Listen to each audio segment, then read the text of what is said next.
Est-ce que Dieu est bien? Oui. Est-ce que vous êtes contente pour venir à l'église pour louange? Je veux dire bonjour à la conférence, c'est ça? À la conférence des maritimes. On a toujours prié pour cette église. Et tout le temps quand je viens, j'ai vu que les numéros grandissent, hein? Gloire à Dieu. Gloire à Dieu. Je veux merci Emerson pour m'inviter pour faire des prédications aujourd'hui. Et je pense que Dieu a un mot pour nous aujourd'hui. Amen. Je vous invite à me joindre quand j'ai prié en anglais. Loving Father in heaven, it is great to count the blessings and the wonderful things that you continually do for us. We're ever grateful that you're working in ways that we can't think of or imagine. We're ever grateful for the fact that you saw fit, that you loved us so much, that you decided to come down to this earth in this world of sin to die for us so that we can live with you for eternity. Amen. We just want to pray, Father. We just want to say thank you for all you've done, but also, Lord, invite your presence to continue to guide us as we go through the preaching part of this service. Father, I want to pray for your Holy Spirit more than ever. Lead me and guide me and hide me behind you. In the precious name of Jesus, I pray and give thanks. Let the people of God say, Amen. Est-ce qu'il y a quelqu'un ici qui a déjà entendu parler d'une compagnie qui s'appelle LG? OK. T'es bon invité, ça? LG est une grande entreprise qui vend des produits électroniques, des appareils électroménagers et des produits chimiques. Nous connaissons ces compagnies pour les produits comme le téléviseur, leur écran d'ordinateur et aussi leur machine à laver. Mais la vérité est que LG a commencé comme une entreprise maquillage en Corée en 1947. Ils appelaient en anglais Lucky Cream. Lucky Cream était le nom de la crème pour le peau qu'ils vendaient. Aujourd'hui, ils sont bien connus pour leur technologie, mais ils continuent de vendre des produits de beauté dans de nombreux magasins. En 1958, ils ont créé aussi une compagnie d'électronique qui s'appelait Gold Star. Plusieurs années plus tard, ces deux compagnies sont réunies et ils ont pris le nom LG. La lettre L représente le nom Lucky et la lettre J représente le nom Gold Star. En 1969, l'homme qui a créé cette compagnie est mort et il laisse son compagnie à son fils. Son fils a décidé de changer la publicité de la compagnie et quand il a décidé de changer la publicité, il a créé un logo avec les lettres L, G et les lettres CE dedans. Les lettres CE représentent en anglais les mots Corporate Identity. Et le design était brillant. Quand tout le monde vit le logo, tout le monde l'aimait parce qu'il ressemblait à une emoji, c'est ça? Clin d'œil. Et cet emoji allait bien avec le nouveau sens qu'il a donné l'acronyme. Est-ce qu'il y a quelqu'un ici qui connaît le nouveau signification qu'il a donné? Non? Les lettres LG représentent en anglais la phrase « Life is good ». En français, ça veut dire « La vie est bon ». En anglais, c'est une expression qui exprime une vision positive de la vie. Cette expression suggérait que malgré les défis que nous pouvons affronter dans la vie, il existe une valeur et il existe un plaisir que nous pouvons trouver. Pour cette compagnie, il veut que nous trouvons une valeur et un plaisir dans la vie en utilisant leurs produits. L'expression « la vie est bon » est une déclaration optimiste et rappelle à la personne qui entend ces mots d'apprécier ces bonnes choses de la vie, qu'elles soient grandes ou qu'elles sont petites. Cette phrase encourageait les gens à se concentrer sur les expériences positives et essayer de trouver la joie dans les petits moments dans la vie chaque jour. La vie est bonne.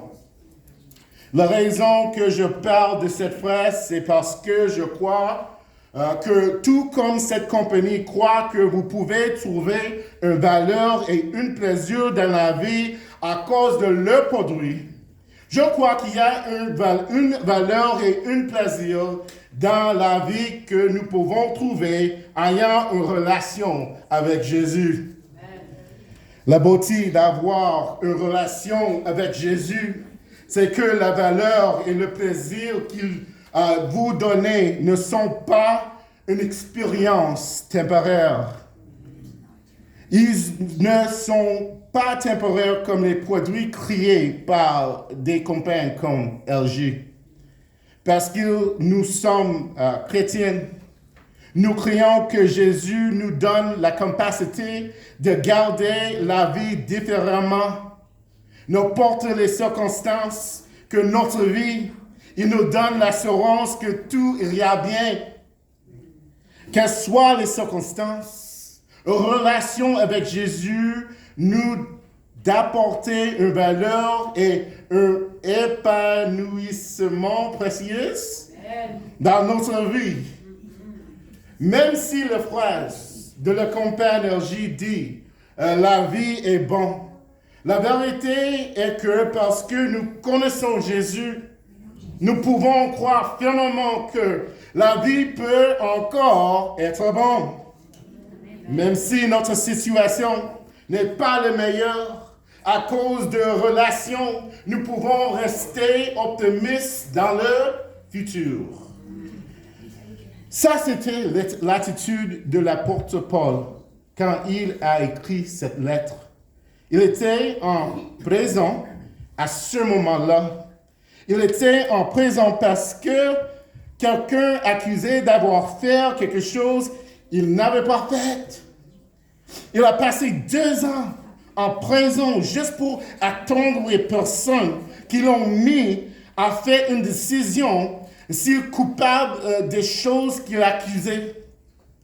Imaginez d'avoir resté en prison pendant 2 ans simplement parce que vous êtes accusé d'avoir fait quelque chose vous n'avez pas fait. Mais des personnes sont surprises de manière dont ils répondent à la situation. Même s'il était en prison quand il a écrit cette lettre, et même si sa situation était très difficile, cette lettre est remplie d'espoir. Et quand nous lisons sa lettre, il sonne comme quelqu'un qui est en... Ils ne sont pas comme quelqu'un qui est en prison. Mais la vérité est que quand vous avez une relation personnelle avec Jésus, vous pouvez vous retrouver dans une situation qui semblait désespérée et pourtant être remplie par la joie du Seigneur. Je vous invite à écouter attentivement ce qu'il a dit dans cette lettre. Il a dit en Philippiens, chapitre 1, verset 4, « Ne cessant dans tous mes prières, prier pour vous tous, de manifester ma joie. » Dans Philippiens, chapitre 3, verset 1, il a dit à frères et sœurs de réjouissez-vous dans le Seigneur. Il a dit dans Philippiens chapitre 4, verset 4, « Réjouissez-vous toujours dans le Seigneur. » Je le répète. Amen. T'es bon. Dans cette lettre, Paul nous rappelle que même si des mauvaises choses peuvent nous arriver, nous pouvons avoir la joie du Seigneur en nous. Même si nous ne sommes pas dans un présent comme lui, il y a des moments dans nos vies où peut-être nous face aux difficultés. Peut-être quelqu'un peut, ça c'est le mot, lutter avec la dépression ou l'anxiété. Peut-être quelqu'un peut lutter avec une maladie ou affection. La bonne nouvelle est que selon la parole de Dieu, nous pouvons toujours avoir la joie du Seigneur en nous. Nous pouvons avoir la joie du Seigneur même si quelqu'un que nous aimons meurt. Nous pouvons avoir la joie du Seigneur même si les gens au travail ou même si les gens à l'église disent mauvaises choses de nous. Nous pouvons toujours avoir la joie du Seigneur, même si nous perdons notre emploi ou même si on ne sait pas comment on va payer nos factures. Parce que nous avons une relation avec Jésus, nous pouvons toujours avoir la joie du Seigneur dedans. Et donc, alors que je lisais ce passage, en préparation pour ce sermon, je me suis posé la question, qu'est-ce que ça veut dire d'avoir cette joie que Paul a parlé? Je sais que le mot qu'il utilisait est le mot « réjouir » et pas le mot « joie ». Mais dans le grec, les deux mots signifient la même chose. En fait, dans le grec, le mot « réjouir » vient du mot « joie ». Et quelqu'un ne peut pas vraiment se réjouir s'il n'est pas rempli de joie dedans. Dans ce livre, Paul utilise le mot « joie » 5 fois. Et il utilise le mot « se réjouir » 1 fois. Et donc, parce qu'il a utilisé ces mots, on peut dire avec certitude que quand il a écrit ces lettres, il était rempli de joie. Et donc, la question est, qu'est-ce que ça voulait dire pour lui être rempli de joie? Est-ce qu'il voulait dire qu'il serait sourire encore même s'il était assis dans une prison? Est-ce que ça voulait dire qu'il était content même s'il était probablement dans un trou rempli de bouée?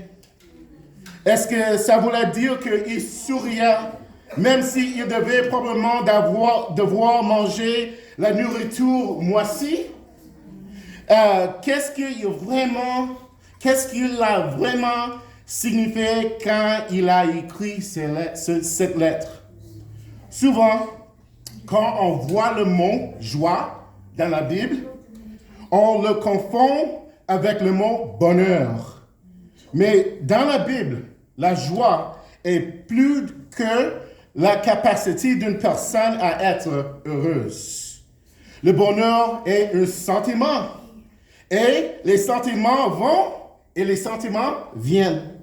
Et donc, même si vous pouvez être heureux quand vous êtes rempli de joie, pour un chrétien, vous n'avez pas nécessairement besoin d'être heureux pour être joyeux.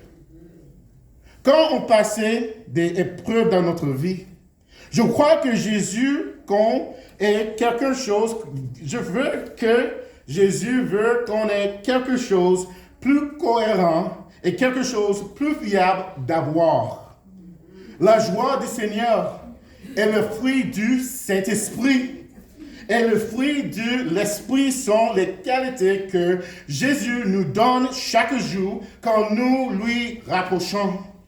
Quand on soumet nos cœurs à sa direction, il nous donne le cadeau de la joie. Et cette joie est censée grandir, est censée se développer de plus et plus chaque jour. Alors quand nous passons du temps avec Jésus, il nous donne sa joie dedans. Sa joie est un principe. Sa joie est une assurance profondément enracinée et un contentement durable qu'il nous donne. Sa joie donne confiance, même si tout peut sembler bouleversé. Parce qu'on sait qu'il est, et parce qu'on sait ce qu'il est capable de faire, on sait que tout ira bien. Dans le grec, le mot pour joie signifie une satisfaction ou un plaisir spirituel profond et durable venant de Dieu, plutôt qu'une émotion que passe. Ça peut aller d'un contentement calme à une expérience de grande joie, même dans les moments difficiles. Mais pour faire simple, je dirais que la joie est une profonde assurance de bien-être que vous avez dedans n'importe quoi à cause de notre relation avec Jésus. Avoir la joie du Seigneur dedans peut parfois vous rendre heureuse, heureux. Man, we don't have H's in English. Mais ne pas signifier que vous devez être heureux. Avoir la joie du Seigneur dedans signifie que Jésus vous donne une assurance certaine. Ça veut dire que Jésus te donne une confiance tranquille dedans parce que vous savez qu'il le contrôle. Comme la compagnie LG veut que chacun trouve de la valeur et du plaisir dans sa vie à cause de leurs produits, Jésus veut qu'on sait qu'on peut trouver de la valeur et du plaisir dans notre vie à cause de lui. Parce qu'on le connaît et parce qu'on sait qu'il a à côté de nous, on peut avoir l'assurance que tout ira bien. C'est pourquoi même s'il était acharné et même il ne savait pas qu'est-ce qui arrive dans son futur, il a pu s'asseoir là et il a pu écrire cette lettre à ses frères et ses sœurs en Christ et leur dire, réjouissez-vous toujours dans le Seigneur, je le répète. Amen. C'est pas parce qu'il était content avec ce qui passait. Et c'est pas parce qu'il était dans le dîner de la situation, mais c'est parce qu'il avait une connexion personnelle avec son Seigneur et Sauveur. Il savait que tout irait bien. Quand nous passons du temps avec Jésus, le Saint-Esprit nous fait savoir que tous ne sont pas seuls. Il vous fait savoir que Jésus nous aimait et il est prêt à nous donner la force pour traverser tout ce que nous traversons. Quelqu'un peut vous maltraiter, mais il vous donnerait la capacité de rester, en anglais c'est une expression, debout, de rester debout. Il vous donnera la capacité d'endurer la pression ou la douleur. Je dis ça parce qu'il y a des temps, des mauvaises choses peuvent nous arriver que peuvent être une bénédiction déguisée. Avez-vous déjà entendu l'expression « no pain, no gain » ?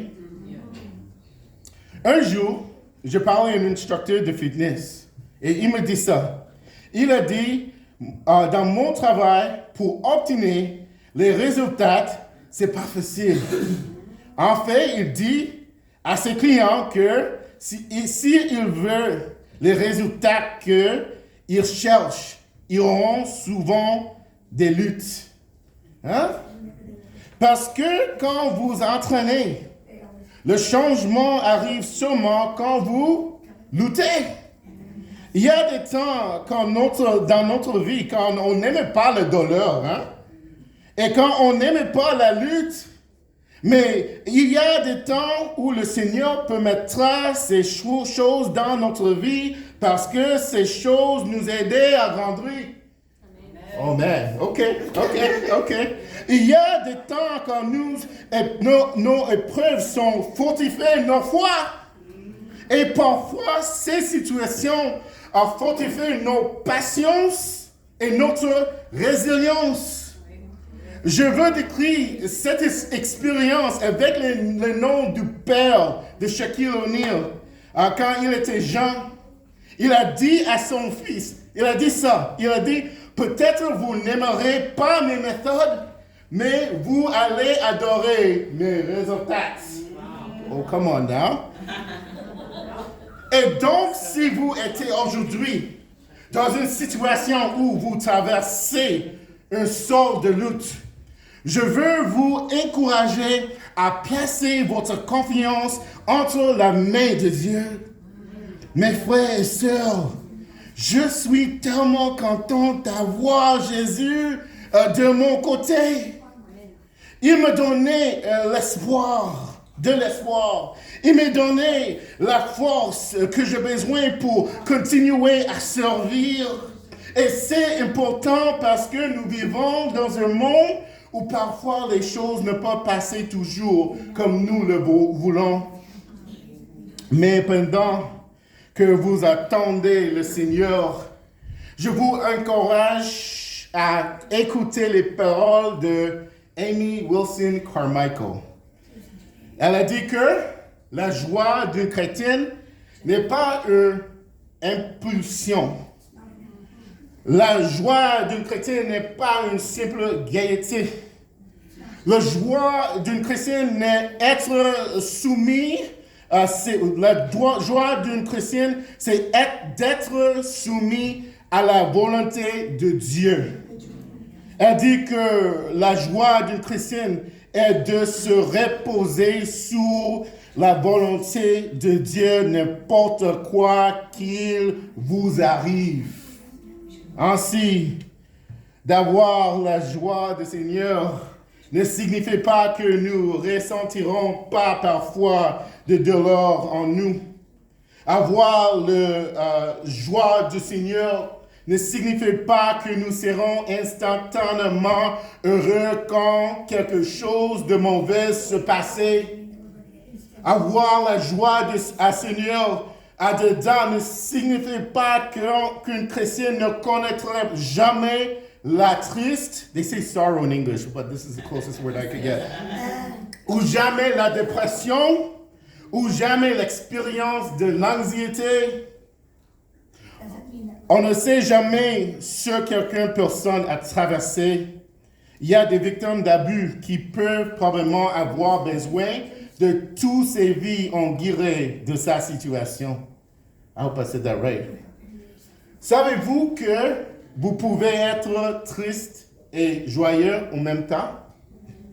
L'apôtre Jacques peut dire dans Jacques chapitre 1, verset 2, « Mes frères, regardez comme un sujet de joie complète les diverses épreuves à quelles vous pouvez être exposés. » Ici, il a dit que quelqu'un peut avoir la joie dans sa vie, même s'il passait par une épreuve. Je ne connais pas beaucoup de gens qui sont heureux quand ils passent par une épreuve. Vous? OK? L'apôtre Pierre dit en 1 Pierre, chapitre 1, verset 6. C'est là ce que fait votre joie. Quoique maintenant, puissant-il le fait, vous soyez attristés pour un peu de temps par diverses épreuves. Ici, il parle d'être joyeux, même quand nous sommes tristes à cause de nos épreuves. OK? Il a aussi dit en 1 Pierre, chapitre 4, verset 13. Réjouissez-vous au contraire de la part que vous avez aux souffrances de Christ. OK? Ici, il parle à se réjouir dans la souffrance. Combien de personnes ici heureuses alors qu'elles souffrent? Amen. OK. Ainsi, Paul dit dans 2 Corinthiens, chapitre 6, verset 10. Comme attristés, et nous sommes toujours joyeux, comme pauvres, et nous et enrichons plusieurs. Cela signifie que vous pouvez être triste et rempli de joie en même temps. Vous pouvez être en deuil de la mort de quelqu'un et être rempli de la joie en même temps. Vous pouvez toujours souffrir à cause d'une maladie ou une douleur et avoir encore la joie en même temps. Vous pouvez traverser une épreuve et être joyeux en même temps. Être joyeux ne signifie pas que vous êtes toujours heureux et souriant. Et si c'est vrai, c'est quoi le point? Pourquoi croire en Jésus si vous êtes capable d'être triste? Pourquoi croire en Jésus si vous êtes capable d'expériences dépression ou l'anxiété? J'espère pouvoir m'expliquer à faire une illustration. Quand je vais au Campagouache, j'aimais promener mon chien sur la plage. Quand nous marchons sur la plage, nous laissons souvent nos empreintes dans le sable. Le prochain jour, quand je retournais à la plage, tous les empreintes que nous avons faites ne sont plus là. La raison, c'est que pendant la nuit, la marée déplaçait le sable dans nos empreintes. Mais j'ai toujours observé qu'il y a des rochers sur la plage qui sont gros et qui ne sont jamais dérangés par l'eau. Et c'est beau parce qu'ils ne bougent pas jamais, ils ne bougent jamais leur place. Les vagues qui les frappent, mais ils ne bougent pas. Je voudrais vous suggérer que l'eau représente les défis auxquels nous sommes confrontés chaque jour. Peut-être ces défis peuvent causer de l'anxiété. Peut-être ces défis peuvent causer de la tristesse. Être triste? Tristesse. Merci. Et peut-être ces défis peuvent voir de la souffrance. Que nous soyons un grain du sable ou un rocher sous la plage, ces défis viennent dans nos vies si nous voulons ou si nous ne pas voulons. Le sable représente quelqu'un qui place sa joie dans le monde. Et le rocher représente quelqu'un qui place sa joie dans la personne de Jésus. Amen. La différence entre le sable et le roche, c'est quand l'eau s'en va, c'est juste la roche qui ne bouge pas. Le sable s'en va. Ainsi, avoir Jésus dans notre vie ne signifie pas que vos problèmes ne vont pas disparaître immédiatement. Ainsi, avoir Jésus dans notre vie ne signifie pas que le stress disparaîtra. Amen. Ou même la tristesse ou la souffrance.